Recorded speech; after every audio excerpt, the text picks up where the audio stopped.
من دانش آموز بودم. زمانی که شنگال سقوط کرد تنها کجو روستای ما و یک روستای دیگر به نام حاتم از ایزدی‌ها مانده بودیم. بعد از چند روز اهالی روستای حاتمم رفتن. فقط ما موندیم.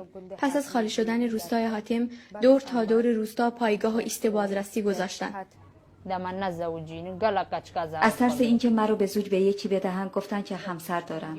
پسر 2 ساله برادرم را به عنوان پسر خودم جا زدم و پس از آن من را بردم به منزلی در کوهستان. داعشی ها به میان زنها می آمدن و هر دختر یا زن جوانی که می دیدن از آنها می پرسیدن که آیا بچه دارن یا نه. بیشتر دنبال دختران جوان بودن. منو به یکی دادن که سنش 55 سال بود. اهل موصل بود و منو به خانه خودش برد. من حاضر نشدم با او باشم. یک لپتاپ آورد و CD فیلم سکسی رو گذاشت. موهایم رو گرفت و منو به حمام انداخت. گفت باید دوش بگیری. من قبول نکردم. لباسمو در آورد و از پشت به من دستبند زد. فقط منو کتک میزد و میخواست که به من تجاوز کنه. اونقدر منو کتک زده بود که توان مقاومت رو از دست دادم و نیمه جان افتاده بودم و او به من تجاوز کرد. من رو 25 روز نزد خودش تو انبارهای ورودی شهر موصل نگاه داشت. در اونجا تنها بودیم. بعد دختر دیگری که سنش 10 ساله بود رو به نزد ما آوردن. یه داعشی دیگه او رو با خود آورد. تو اتاق مجاور ما بودن و من هر شب میشنیدم که به او تجاوز میکنن. اون دختر کرد ایزدی 10 روز نزد ما موند و بعد اونو با خود بردن. گفتن او به درد اینجا نمیخوره. بعد از بردن او به خاطر بمباران هواپیماها من رو هم از اون منطقه به منطقه 17 تموز در موصل بردن.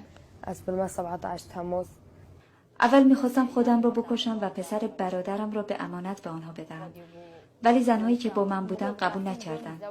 میخواستم در راه ایزد فدا شوم تا دست آنها به من نرسد. ولی کسی مسئولیت پسر 2 ساله برادرم را نپذیرفت.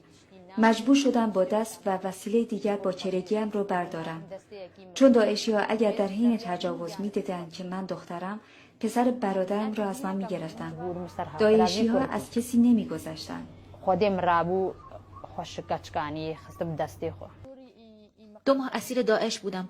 چون مسلمان نشدم مرا میفروختن. دختران ایزدی که حاضر نشدن مسلمان شوند آنها را با خود میبردن و میفروختن.